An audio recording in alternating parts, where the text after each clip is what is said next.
god, it really is horrible to watch. Jesus Christ. Like, it's too close to home, you know? Shit. Oh my god, Kana, please.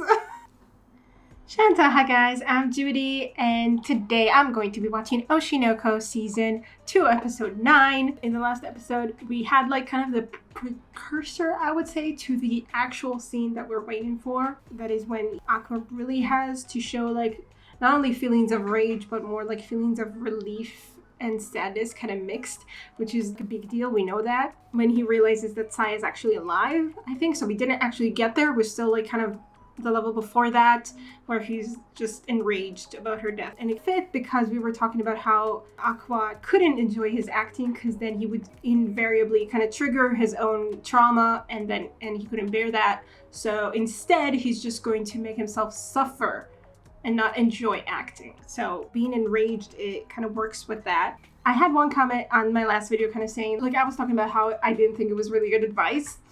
And I still don't think it's really good advice. According to the comment, like, it was either that or Aqua just continuing acting the way he did, enjoying it, and then triggering himself and then repeating that cycle. I mean, I get that that's not an ideal situation either, but I don't know for sure that forcing yourself to really suffer while you're acting is really a good way to go about it either. Like, he's triggering himself anyway. It's like slow burn or all at once. I don't know. It kind of feels to me almost like maybe he can survive slow burn at the end of the day better than just like suffering so kind of violently on purpose. I don't know. Obviously, this is not an ideal situation, but I still think it's not the best advice. And I mean, not that there is a good advice in this situation, I guess, except get therapy, which the director tried to tell Aqua and he didn't listen. I get it. I get it that the director doesn't really know what to do and that he has good intentions at the end of the day, but I still think it's very questionable.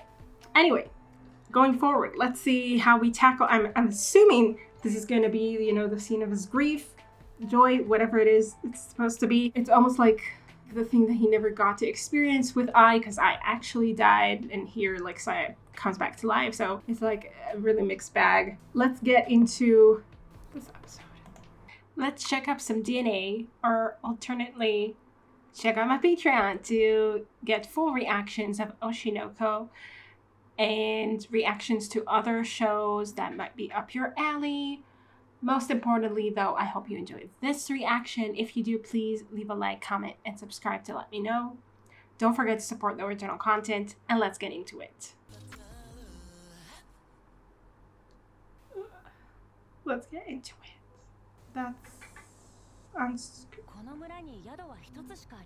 Yeah, that's the first role he played. Oh, we're seeing Ai! I think he was just being himself though. Sure. And now he can't stand it because she told him that. I mean, on top of everything, too. Yeah. He has problems. From now to next year.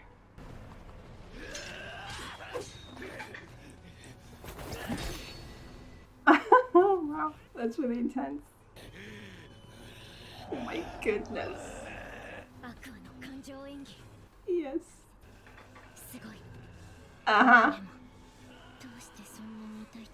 Because that's what he's doing. Oh my god, it really is horrible to watch. Jesus Christ. Because because it's not acting, it's real. Yeah, he can't move forward, he's not allowed to.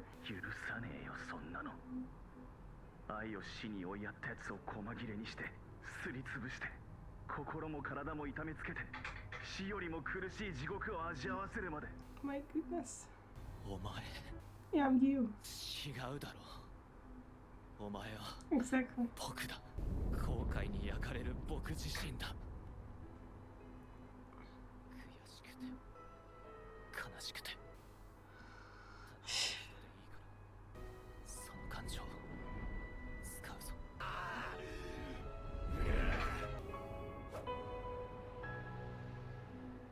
Use it to what? Use it just for this scene or for the next one?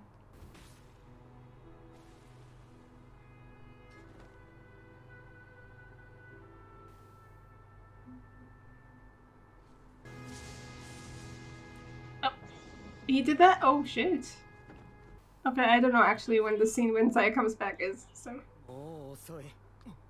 出血が多すぎる。さや姫は助からない。まだ。これは傷写しのさや。自分が負った傷を他人に移し替える。Who exactly are you to excuse you? その力を仲間の傷を自分に移し替えることに使っていた。まさか最初からこうして戦いを収めるつもりで。Damn. How are they trying, like the first version of this play, what were they doing with Saya? Like, how would it have worked with the kind of character they made her?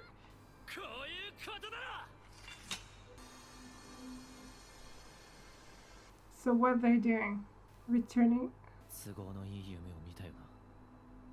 When she... Did I would come back? That he would save her? Now he needs to channel that feeling. That's so sad. That imagined feeling, because it's not real.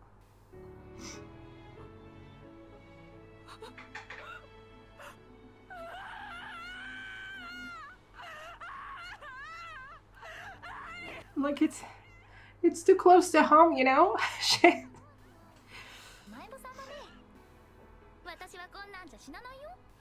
What the hell? If she would react that way if that were to happen. I would take that.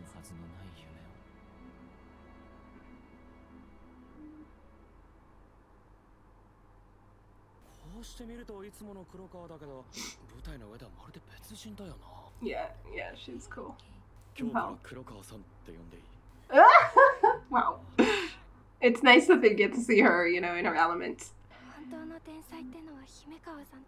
I guess. Don't sell yourself short, please. I guess it's all the stress of everything that was going on. Yeah, exactly. You need to do, like, I don't know how you're gonna do that every time. Yeah, she is. Yeah, she is.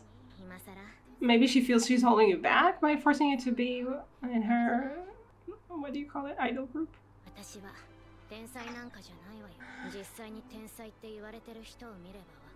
Akane? さや姫の演技だけじゃなく別の何かも乗っていた。私には真似できない技術、とてつもない存在感。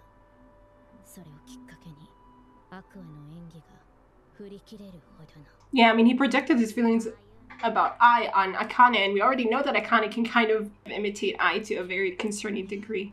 They're both jealous of each other. So much for, you know, being supportive. Oh well.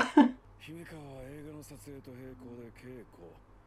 鴨志田も別の舞台の合間を縫って、三田に至ってはドラマ2本掛け持ちの中稽古をしてた。稽古期間に伸びるやつが多かったんだよ。本番中、化けるやつもいるくらい。Yeah. Are they going to be capable of doing that every time? あまり期待をしていなかったけど、別の視点を与えたのか。それとも彼氏でもできたのかな。ズバリ可愛さの説得力さ。有名なアイドルグループに所属していたり、何かの賞を取ってる子は Like they project that feeling. 僕はそれをスター性と呼んでいる。Cute? I don't know if that's the words I would use, but sure. Yes, you are so weird right now. Jesus. Uh-huh. 良くも悪くも完成していた黒川が最後に面白い演技をした。あと個人的に気になるのは About aqua? I don't know. もうちょい待ってもらって。He's watching the audience. こうやって眺めているのがね。どうやらいい舞台だったみたいだ。That's nice.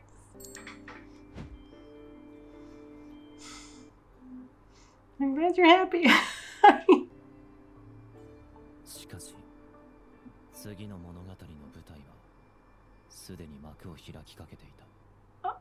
Oh, he took the director's stuff?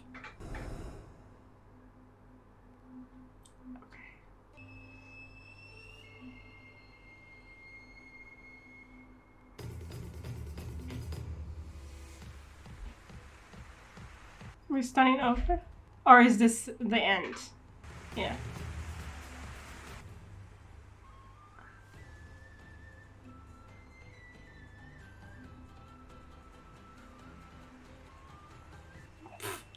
Very impressive, this whole moving stage thing.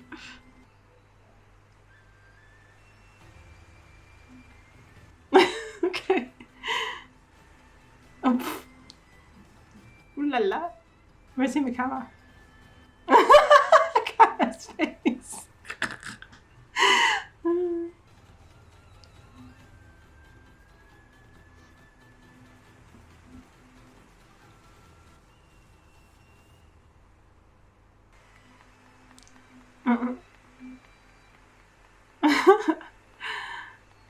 Aw, sweet.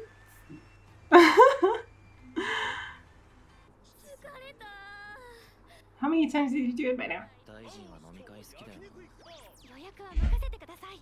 この辺りで当日団体 OK なお店のデータはいくつか押さえてあります。ありがとう、あかねさん。意外とおとなしいやつの参加率高かったりするよな。さんも行く？おっさんがいたら気を使うだろう。若者だけで楽しんでこい。なんで使いませんよ。一緒に行きましょう。なら行こう。What are you up to? アクアはどうするの？私は帰って休む。やっぱ私。Oh my god, Kana, please! Make yourself a little less. くしゃも一人の作家であるべきなのよ。その場その場でミスしないように演じるんじゃなくて。Ginger ale? ララライの代表兼演出家でこの劇団に長く席を置いている。 Yes. そこだろうね。愛が恋をしたのは。 But we don't know it's him. We know it's someone from Lalai. Or, like he said, maybe he will be able to tell him who it is because he knows, because he's been with the group for so long, so, right? 俺も立ち上げメンバーの一人だ。演劇学校の演劇と失敗ですか？詳しく聞きたいですね。若い頃の失敗だ。詮索するな。Yeah, you're really not being subtle about this. 子供にするような話じゃねえ。任せろ。俺もおっさんの失敗は気になる。Why are you curious, dude? 金田一さん、やさかいで飲みましょう。Fuck. Okay. このままあの人潰して。オッケー。Oh. 可愛い女の子に継がれた酒は飲み干すもんだ。酔わせておっさんの恥ずかしい過去とやらを引き出す。Why do you want to do that? モデルとかアイドルとか顔が良くても食えないやつは多い。そういうやつが事務所に内緒で働く店だ。Oh. Damn. And the reality is not that glamorous for everyone. その感じ、割と通ってる感じですね。まあな、俺可愛い女の子好きだから。はい。飲んでねえな、姫川。やべ、バレた。かの感じですや。ここまで育ててやったけりを忘れて。ラメ。俺は養護施設出身でさ、施設出た後、Oh, he also has a director that's kind of like a dad to him. 欠けてるやつはいい。欠けてる部分を求めるように技術を吸収していく。足野、お前もそうだ。お前たちの芝居は似ている。欠けてる人間の演技だ。人とは違うから周りを観察して世の中に順応しようとしてきたやつの芝居。確かにその気はあるかもな。本物の感情が見えた。あれは本物のやつだ。面白い。俺の指導が良かったんだよ。Yeah, take all the credit. Why don't you? いいよ。Okay. しまった。飲ませすぎたか。Okay, what are we making of that? I don't know. おっさんの過去話はいずれ引き出してやるから。今日はあなたと話がしたかったんです。Okay. Okay. 遺伝子鑑定書。俺と姫川さん、父親が同じなんですよ。 You took his stuff? You took everyone's stuff, maybe? あなたの父親のこと。 He grew up in an orphanage. Maybe he doesn't know. So he wasn't the director he was after all? Or maybe he was also, but then he just kind of changed. He had the director in his sights and then also Himekawa after that test result. And then he got both of them together somehow. Good for him. And it turned out that, I mean, the director seems kind of harmless, I would say. Maybe. But we don't really know what he knows. And there was this thing that he alluded to that he wouldn't give more details on, which I get. I mean, it's really like, I don't know, like kind of, I don't know how successful it's going to be for Aqua to just be like, okay, tell me. I want to know the past. Like, okay, what? Like, why are you prying? He needs to come up with an excuse that people will believe, you know? He doesn't even bother trying to, you know, cover it up. He's just like, tell me everything. Whew. Okay. Wow. So first of all, great acting. It was really, yeah, it was definitely very emotional. About, you know, the suffering. I don't know. I mean, there was a bit of a turn there, I feel like, because I don't think that it was only suffering. Like in that last scene when he was crying out of relief, he was not thinking about suffering. He was thinking about what it would have felt like if I was alive. So it was definitely tragic because we know that it's not what happened. And it's just a thing that he imagined as a little boy, or even after, you know, just as a way to try to cope. So it was definitely sad, but it was not, I don't think it was as bad as before that, you know? And there was definitely like a shift there, I feel like, when he actually kind of turned around to face his own demon self, kind of telling him to suffer. And he was like, no, you're me, and we're both feeling this helplessness. So I'm just going to use these feelings that I felt to, I mean, he is serving a purpose, you know, at the end of the day. Like, they want, both of his selves want to get to the bottom of this. And so, you know, him saying like, I'm going to use these feelings to get to that goal eventually, it seems to kind of appease the other self a little or something. Like he seemed to have kind of overcome it a little bit.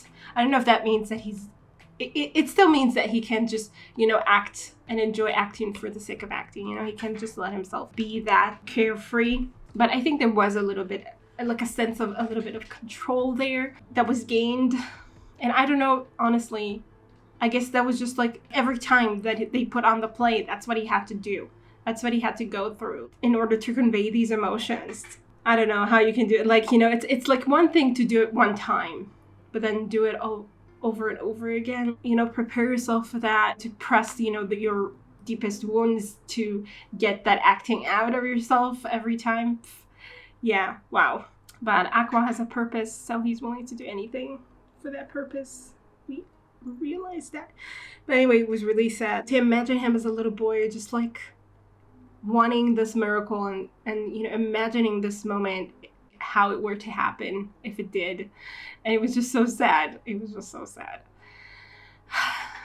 And also him thinking about how his mom, like, I mean, I told him, oh, you're a great actor, you know, you're the best actor. So you see how it's all tied up for him. Like, everything about acting is tied up with her. So he can't let himself just not think about her when he's, you know, acting. If he loses himself in the acting and he does forget about her, he can let himself do that. He immediately pulls himself back subconsciously.